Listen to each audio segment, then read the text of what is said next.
Yon mga kababayan, Epifanio Labrador magiging wanted ito sa Kongreso. Pero bago tayo magpatuloy sa ating pag-uusapan, babati muna ako ng magandang hapon sa aking mga subscribers, sa aking mga viewers. Maraming salamat sa inyong suporta. Shoutout sa inyong lahat. Yun lang tuloy na tayo agad sa ating pag-uusapan. Bakit ko nasabi na itong si Epifanio Labrador ay magiging wanted sa Kongreso mga kababayan?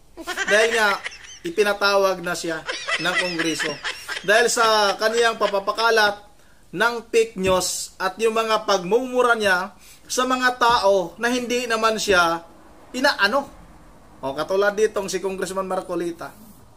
Laging pinagmumura ni Epifanio Labrador, pero hanggang mura lang naman ito.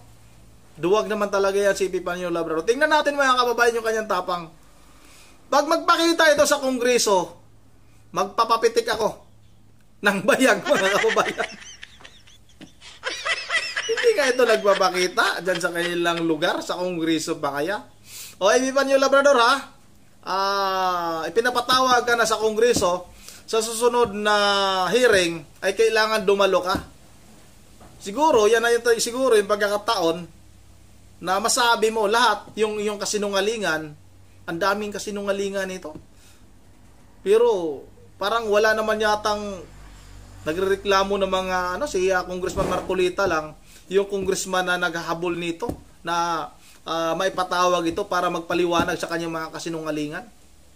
Samantalang yung mga DDS vlogger talagang pinupuntirya ngayon mga kababayan ng Kongreso. Congressman Abante, masyado kang mayabang kasi nasa posisyon ka.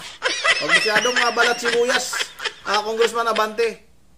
Kung hindi mo kaya yung banatan sa politika, lumayas ka dyan. Bumalik ka sa simbahan. Doon ka sa simbahan kasi lahat ng mga nasa loob ng simbahan ay mga santo. Mga nagdarasal talaga. Pag nasa politika ka, lahat ng nakapaligid sa iyo, mga demonyo yan.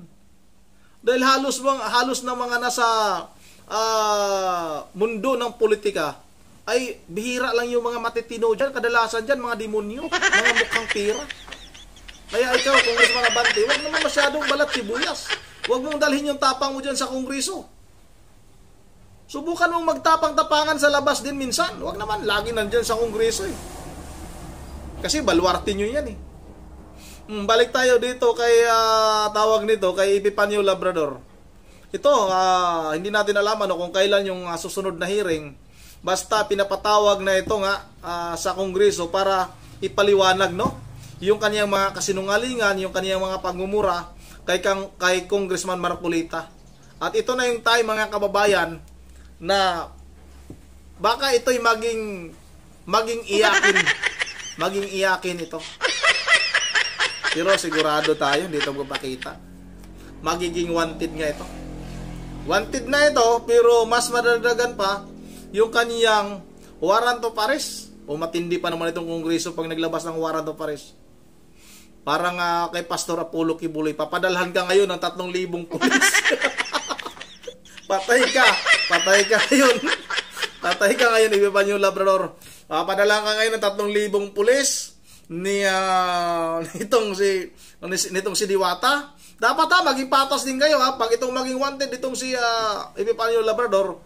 Dapat padalahan nyo ng maraming pulis. Maraming pulis. Dahil ito, talagang umaamin ito na mamamatay tao siya. Marami siyang napatay, nakulong siya. Dati dahil nakapatay siya. Pero ang katotohanan pala, nakulong pala itong tao na ito dahil sa panggagahasa at involved sa pinagbabawal na gamot. Yun pala ang kaso nito. Nagmayabang siya na nakapatay siya ng tao. Kaya pag halimbawa, hindi ito magpapakita sa Kongreso, maging wanted ito, si ADG Chief Ture, padalhan mo ng kahit 1,000 pulis lang. Ipadala mo doon sa lugar kung saan ito nagtatago. Saan ito nagtatago itong si tawag nito, si Epifanio Labrador, Jimmy Lubro ba ito, Richard Palacio. Basta malapit na natin mga kababayan na malaman, lalabas din yung katotohanan kung ano ang totoong pagkatao ni Epifanio Labrador dahil pinapatawag na siya ngayon sa Kongreso. Pag hindi siya sumipot, si Epifanio Labrador ay maging wanted sa Kongreso. At baka maging tuluyan na talaga itong, iwan ko kung anong mangyari kay Epifanio Labrador. Ito na mga kababayan ha, sabay-sabay natin itong panoorin. Mr. Chair, I remember also the committee committed during the last hearing that I attended that we will also invite representatives from Philippine Inquirer and Philippine Star because of the issue that I raised.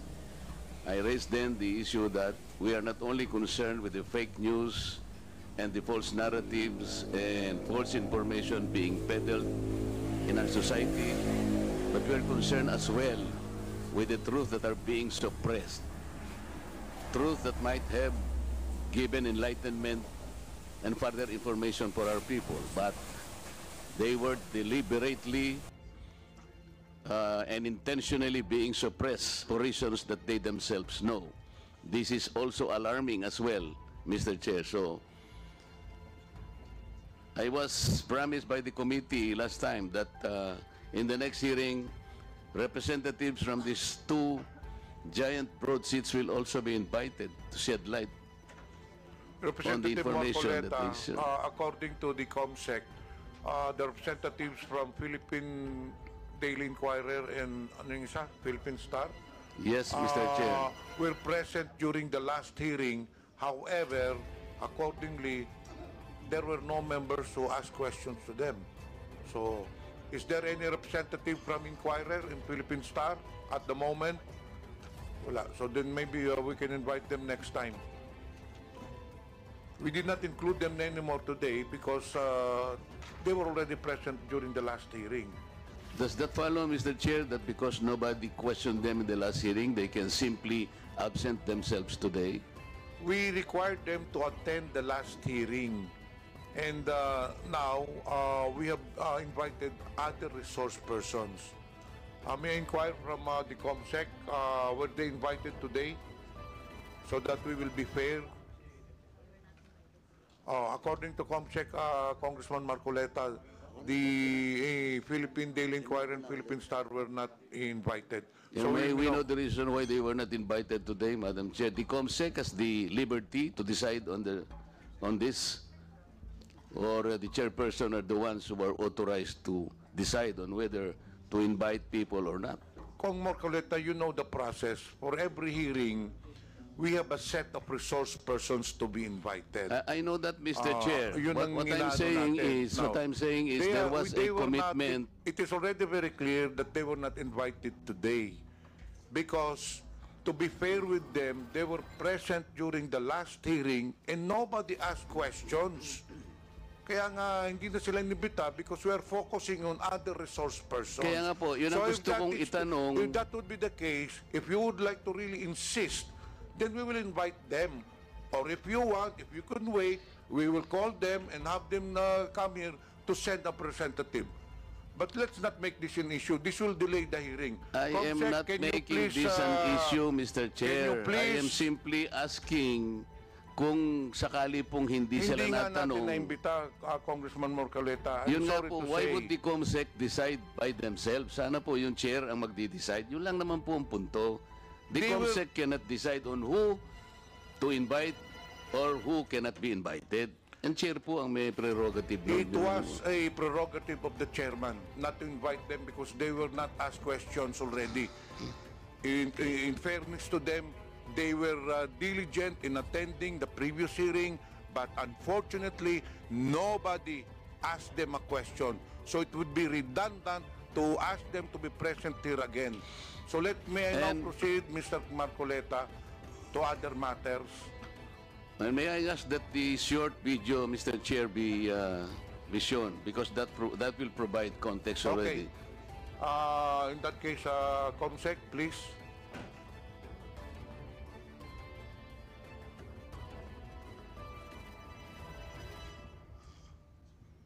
Ng Iglesia ni Manalo. Iglesia ni Manalo na Diablo na nagsasabing iglesia daw ni Kristo. Itong si Marcoleta ay talagang demonyo din na katulad po ni Kibuloy. Paano ko nasabi? Mamaya po papaliwanag ko sa inyo kung gaano po kademonyo yung putang inang marikuletang ito. Itong malaking matang itong diputang ito na masasabi mo talagang jablo rin katulad ni Kibulok. Mr. Chair, yung vlogger na yan, ang pangalan niya sa social media is Epipanyo Labrador. Hindi ko po siya kilala. Narinig po ninyo kung murahin niya yung aking relihiyon na kinabibilangan.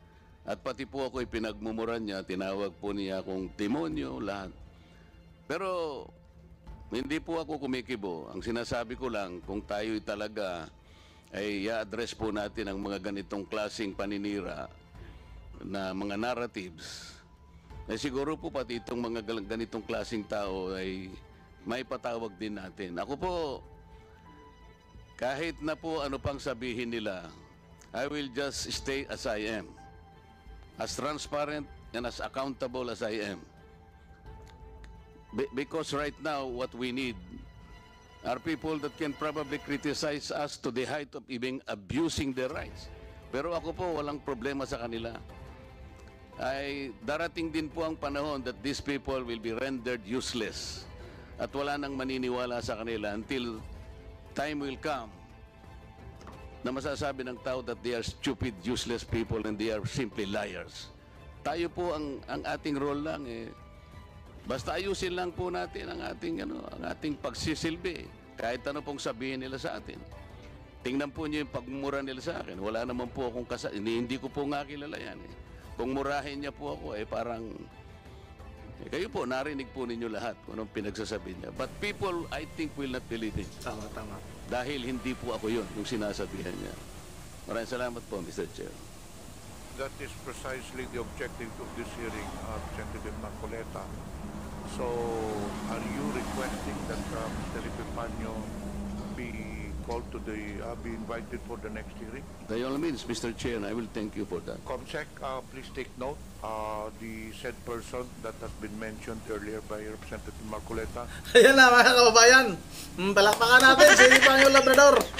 Nakikita ka na rin sa wakas namin sa loob ng Kongreso. Patay kang bata ka. Hirap talaga, Epipanyo, pag magpakalat ka ng fake news. Pag magmayabang ka. Maraming pagsisinungaling yang si Epipanyo Labrador. O sa mga nagkukomento pala, may mga nababasa akong komento hindi daw sinungaling si Epipanyo Labrador. Sige nga, pakinggan nyo kung ano ba yung mga pinagsasabi niya. Sa 100, sa 10 pinagsasabi ni Epipanyo Labrador, yung kasinungalingan ay 100. Grabe, sobrang sinungaling yan. Nung una, nagpakilala siya na kaanib ng Iglesia ni Cristo. Tapos, sunod, yung pinakilala naman niya, yung ama niya ay naging BGMP. Tapos ngayon, yung ama daw niya ay best friend ni Kaper Silapid. Tapos nagpakilala din siya na Muslim daw siya. Di ba? Tapos sinabi niya na si dating Pangulong Duterte at saka si Eduardo Manalo ang may gawa sa pagpatay o nag-utos sa pagpatay kay Kaper Silapid. O asan yung mga ebidensya? Dapat itong tao na ito ang dapat iunang ibitay dyan sa Kongreso. Dahil yan ang napakasinungaling yung supot na tao na yan.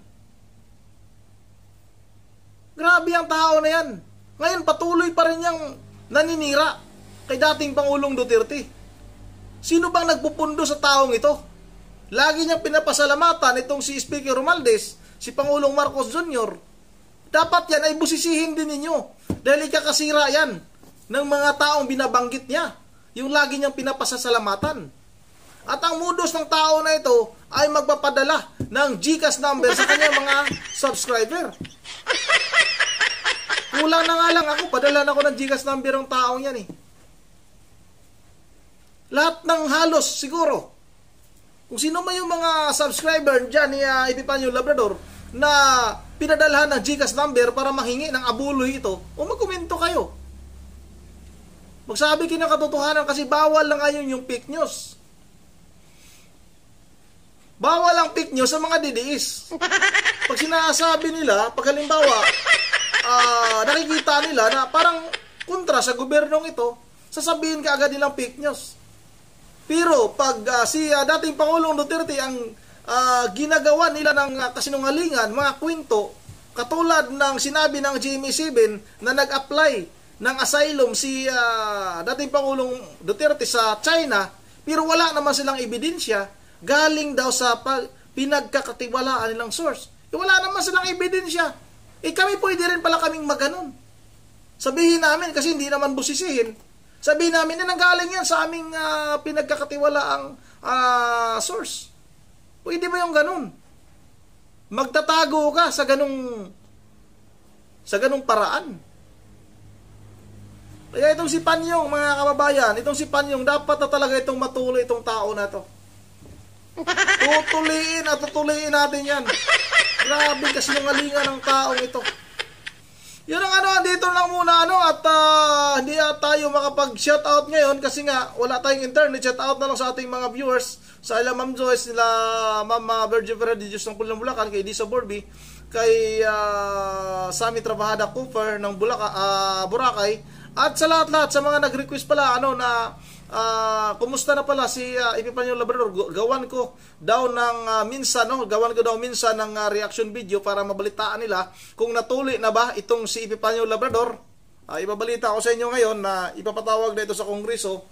Magiging wanted na ito. Patay kang bata ka, Epifanio Labrador, doon sa Kongreso.